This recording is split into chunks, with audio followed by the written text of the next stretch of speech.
Welcome to the Bookworm Duo, where we explore a variety of books.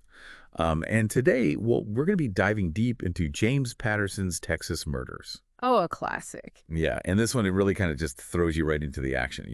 We first meet Isabella Luna, this young Native American woman, Right. found injured and amnesiac on a Texas highway. Wow. Pretty crazy scene.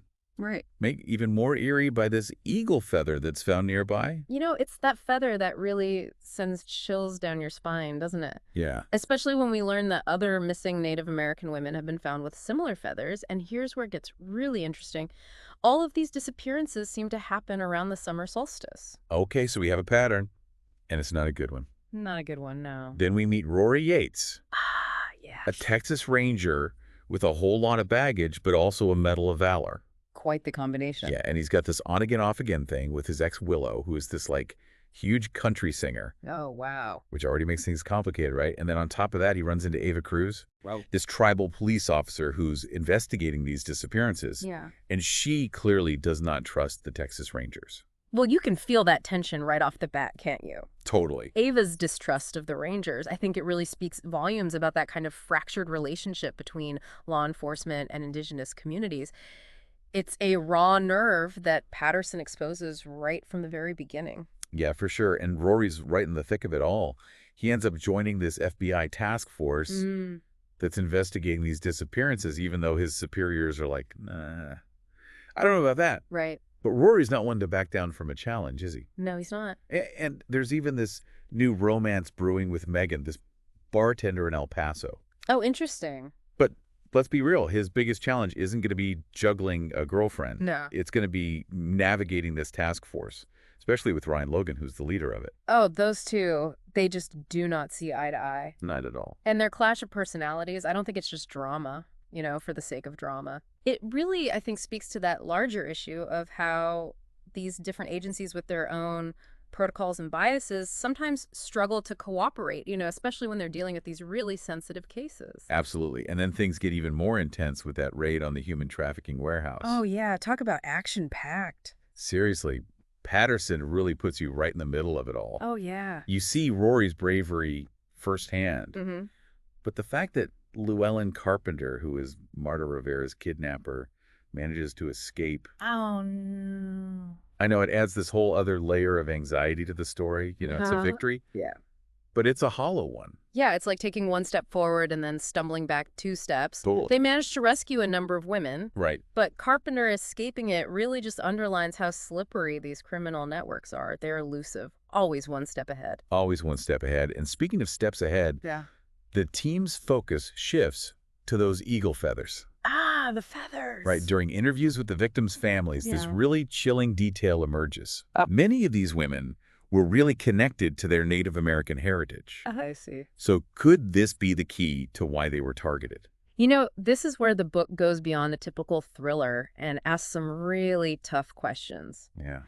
Could these women have been victims of hate targeted specifically because of their cultural identity? Right. It's a disturbing thought that adds this whole other dimension to the investigation. Definitely. And meanwhile, that tension that we were talking about between Rory and Ryan, it finally just explodes. And it leads to Rory getting kicked off the task force. Oh, wow. So it's like everything is unraveling. Yeah, it feels like it. Rory's dismissal, I think it's significant because he's a skilled ranger. Right. But his kind of maverick style, his willingness to bend the rules, it just clashes with that FBI's rigid approach. Yeah. It raises that question of how far can you go to get justice, before you cross the line? That's a good question. And even though he's off the task force, Rory's not giving up. Of course not. The search for Llewellyn Carpenter leads them to Phoenix, and they find Marta Rivera's fingerprints in the trunk of his car. Talk about a close call. Oh my gosh, but wait, there's a twist. Well, there's always a twist. Those fingerprints, they hold a hidden message, the name Zebo. Whoa. So suddenly Carpenter becomes less important, and this mysterious Zebo is now the focus. It's like a whole new mystery opens up. Exactly. And this is where things take a really interesting turn. They uncover Garrison Zebo, Okay. this prominent figure in El Paso, Uh-huh. but he's leading this double life Oh, wow. against everyone's advice. Yeah. Rory decides to go and investigate Zebo's property. He just can't resist, can he? No, he can't. He's like, I got to do this.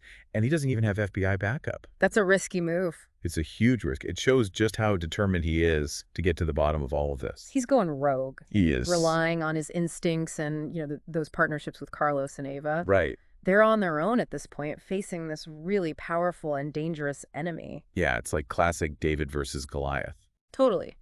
And how they get onto Zebo's property is straight out of a spy thriller.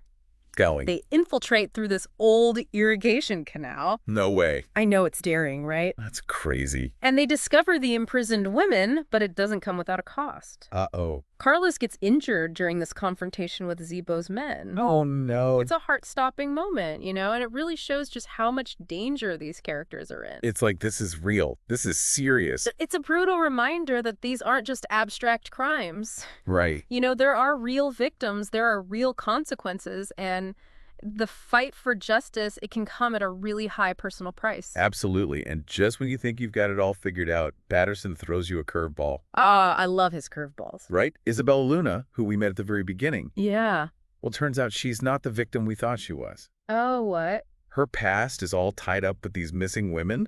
Oh, wow. And not in the way we expected.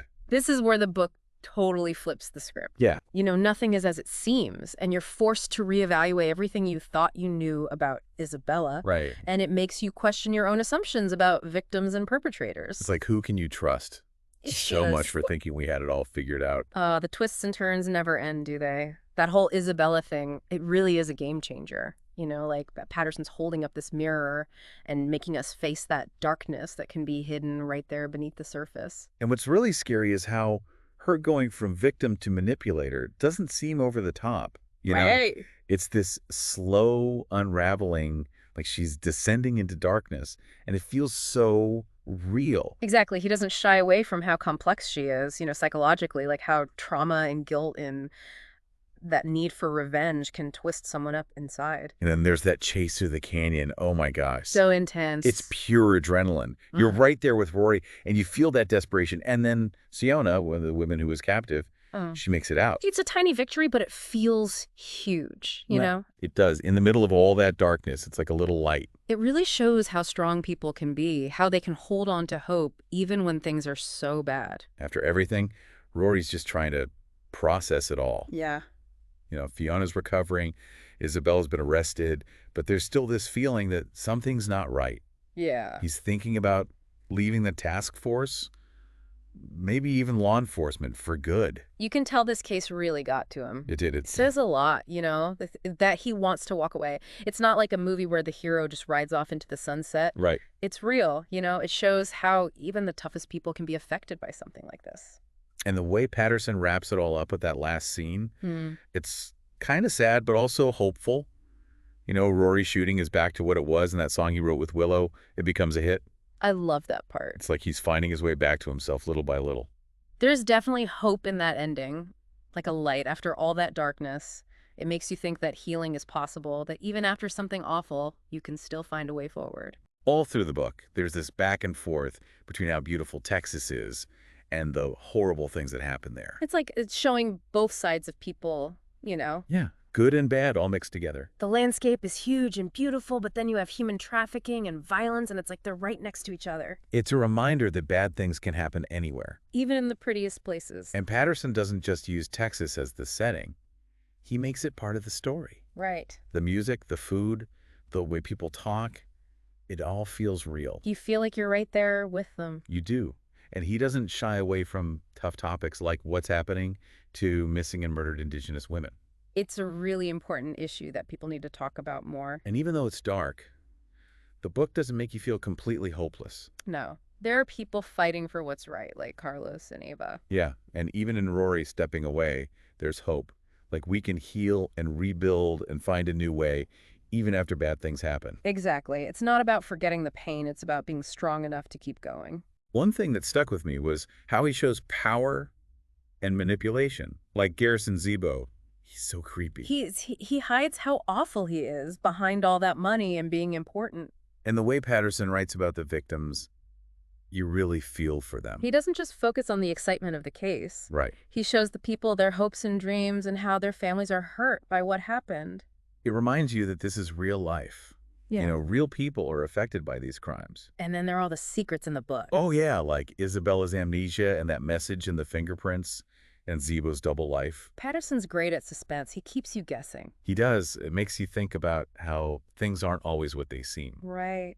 There could be so much going on underneath. This book is so exciting, but it's more than that.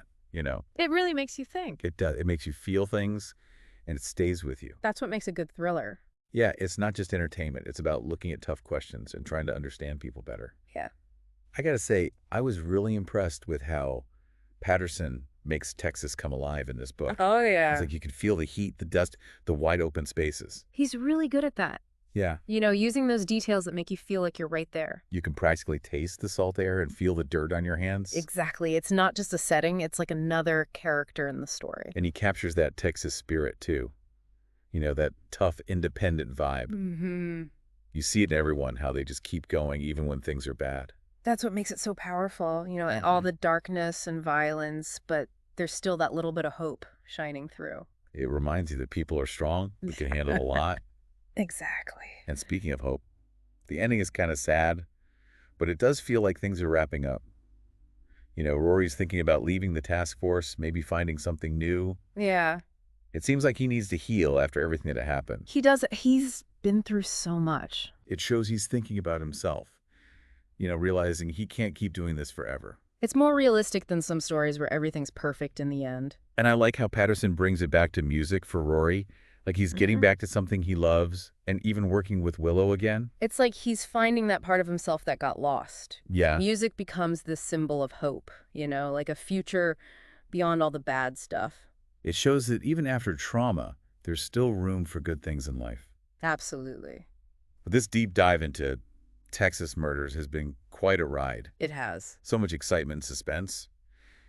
But it also makes you think and question things. It does. It stays with you. It really makes you understand how complicated people can be. And how even in the worst situations, there's still hope and good people fighting for what's right.